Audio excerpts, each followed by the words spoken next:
Hello, and welcome to the Church Revitalization Podcast, brought to you by the Malphurs Group team, where each week we tackle important, actionable topics to help churches thrive. And now, here's your hosts, Scott Ball and AJ Matthew. Welcome to episode 8. In this week's episode, AJ and I talk about how to eliminate unhealthy values from your church that are holding you back. Churches that leave destructive values in place will never be able to change. In fact, the biggest factor in the difference between successful and failed revitalization processes is not in making a solid plan, it's in changing the culture. And changing the church's culture starts by eliminating harmful core values. AJ and I walk you through a 3-step process you can follow to rid your church of destructive values so your church can have a thriving, healthy culture. To read today's show notes, visit malphursgroup.com/8, the number 8. If you find this podcast helpful, please subscribe, leave a review, and share with your friends in ministry. Now, let's dive in. All right, Scott. Well, it's great to be back this week. Still staying on the topic of values. We had a great discussion last week as we talked about identifying values and sort of talking through good, bad, and aspirational values. So assuming that your church at some point in time, maybe since our last podcast, maybe you've gone through a values discovery. If not, that's okay. You can still do that after you listen to this one. But you've probably identified at some point, or you will identify some bad values that you don't want to pursue or you want to be able to get rid of. How do we identify these, or what do we do with these things now that we've said, this is not where we want to be? Yeah, this is the natural next question that we get. So churches will go through this and go, you can't just erase them from a whiteboard or, mark them off on an easel pad and go, well, that's not a value anymore. Like if you've identified something unhealthy or something bad or something negative or destructive, whatever term you want to use, it's not enough to just move it to the other side of a board and eliminate it, and all of a sudden it's just gone. Like if it's an actual value in your church, it's going to take some intentionality to sort of deprogram your church from that negative, destructive, unhealthy value. And so shorthand, we're going to call these throughout this episode an unvalue, something that you're trying to sort of deprogram from yourself, an unvalue. And so you can't just say, I don't want to do that anymore. So how do you actually deprogram your church from these unvalues? And so we want to give you 3 practical steps, 3 very practical things that you not just can do, but should do, have to do, if you want to remove these things from your culture. So here's the first one. The first one is you actually have to openly discuss the unvalue. If you go through the strategic envisioning process with the Malphurs Group and do the values discovery process, you'll have like a team of 12 to 15 people who are involved in that. We call it a strategic leadership team. In this podcast, we've talked about having a revitalization team. Doesn't really matter what you call it. You could do this with your board or with your staff. It doesn't really matter, but you're going to have a small-ish group of people that you will have done the values discovery process, and all of you will be like, yes, here is this unvalue. Here's this negative thing we don't want to carry forward. The problem is no one else in your church was a part of that process, and so no one else has had this aha moment of, oh, we have this negative thing that we're carrying that's holding us back. So you actually have to talk about it with your church, and that can be difficult. I was talking with a group of pastors, I guess it was just a couple of weeks ago. Was it last week? Man, I don't know. Time runs together.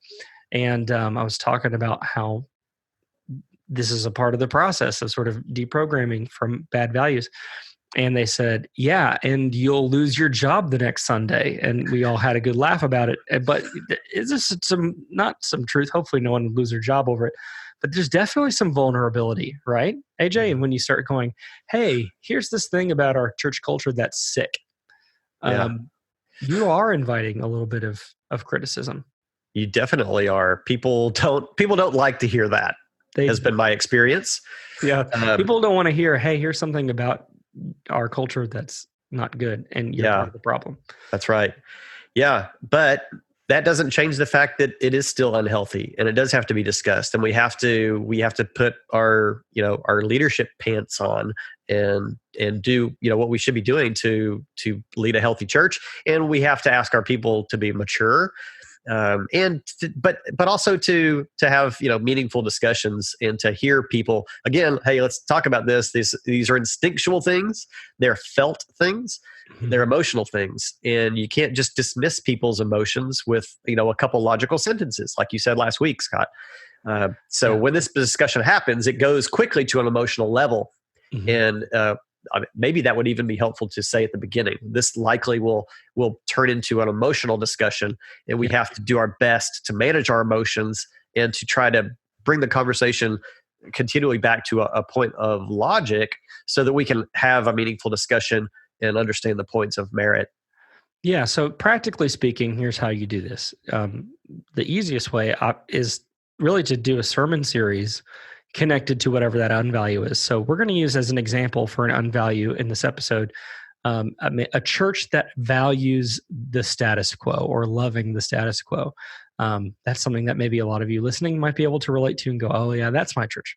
So you might do a sermon series on the Israelites who listened to the 10 spies who didn't want to go into the promised land, and talk about how, think about it. These are the people who were brought up out of Egypt. They're like, they saw the Red Sea parted. They saw these plagues. They saw all these things happen. God provided in all these miraculous ways. And even those people saw all that. And then at the end of the day, they're like, I don't know that God can handle, the big people in Canaan, right? And God punishes them for their lack of faith. Yeah. And so that might be a hard thing to do a sermon series on, but it's important that maybe that would be a good place to go in Scripture, and not talk about it in a passive aggressive way.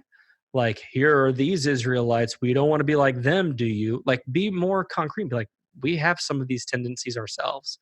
We do this. Be vulnerable. We'll talk more about this in a minute, but you yourself be vulnerable as the pastor and be like, here's a time in my life or a time in our church where I have let my love of the status quo keep me from doing something that God has wanted me to do.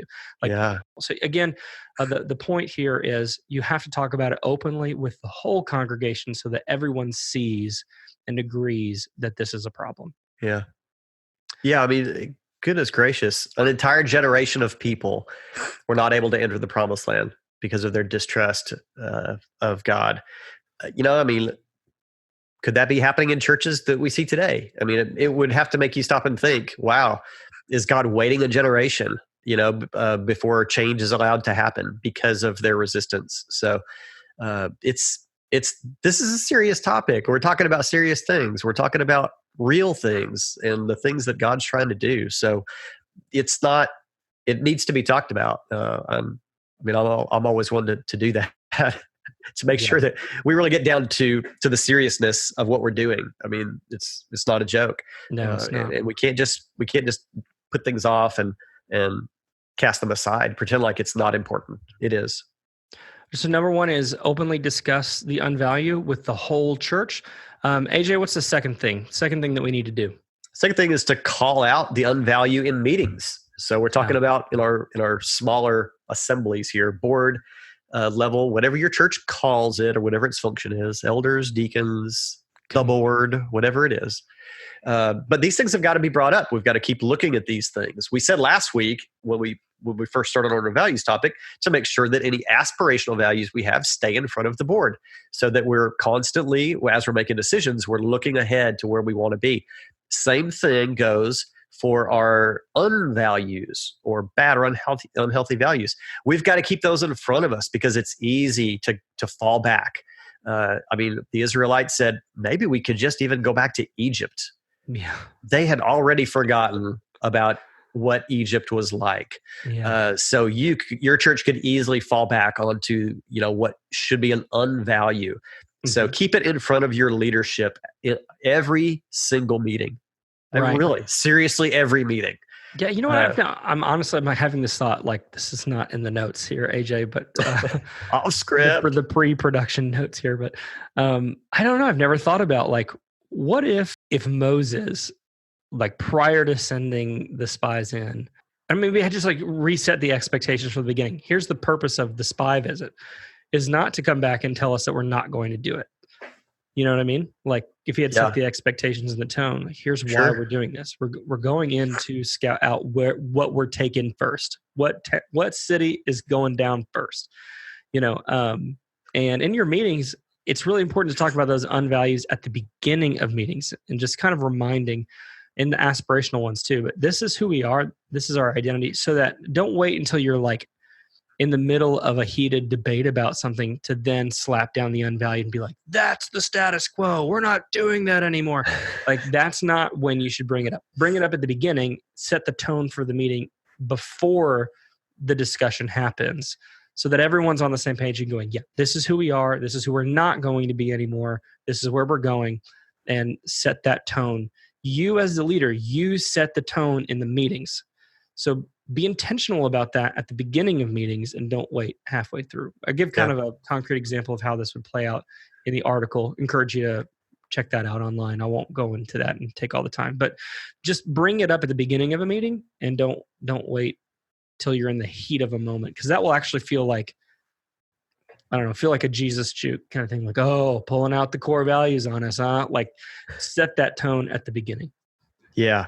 Okay, number 3, hold yourself personally accountable to resisting the unvalue. So again, gosh, I guess the subtitle for this is good leadership. So, it's amazing how many things in the church come back to the necessity of good leadership.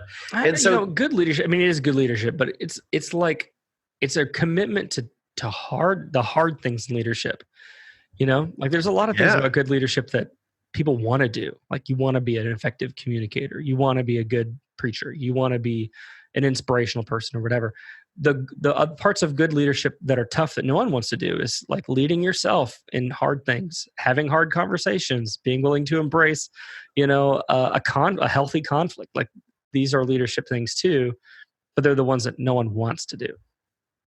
Yeah. So, I mean, in front of your leadership team, you've got to be willing to recognize and admit that you may be part of the problem sometimes. Be transparent about the times in which you, maybe because it was comfortable, fell back into that unvalue. But pulled yourself out of it. Be willing to accept that from your leadership team around you as well, to be able to say, hey, pastor, let's make sure that we stay on track and not fall back on our own values. Give your team permission to help hold you accountable. Yeah. Unvalues do most of their work when you're not paying attention. Yeah. And so you've got to realize that it's a hidden hand, and it takes some self-awareness. The unvalues exist. You'd like to think it's other people's fault, but they exist in part because you contributed to it, or you enabled it, or you allowed it. And so as a result, you have to admit that these unvalues, they pull your strings too in decision making. So be self-aware and be mindful of the decisions that you make in between the meetings. So you kind of have the big room you've got to talk about it openly with everyone. You got the small room, you got to be mindful of talking about it with your boards. And then the in between, when you're on your own, be thinking about it. Be mindful of the language that you use in emails and phone calls and in social media. That self-awareness is the number one key. Like if you ignore everything else, this is the number one key to eliminating an unvalue from your church culture. Is it starts with you as the leader. Yeah. You were put there for a purpose. I mean, God has given you this leadership position. He's given you the platform. He's given you a great guidebook. So if you can leverage some of these concepts, your church can really see the transformation that is and should be its mission and goal. So you've got a great opportunity before you. We really want to encourage you in this. This is a worthwhile thing. This is not a superfluous exercise to do. Like we've run out of other things to do. Let's mess with the values. This is really foundational. And I hope, between last week, this week, you've begun to see that because this really does play in. You'll see this continue to unfold as we talk about, in different podcast topics, because all these are interconnected. But really take the time, really pray through this, and talk about this with your leadership team around you. Even if you're the single pastor church of 60 people, you've got a couple of folks around you that you trust, a couple of deacons or other advisors that you hold close. You guys start talking about this and think through it, pray about it, because this is a worthwhile thing for your church to do.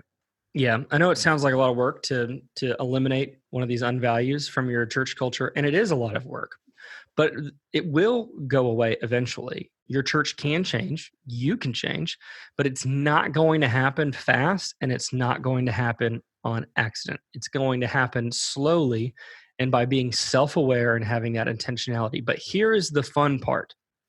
Having a good strategy or a compelling vision was never your church's biggest challenge.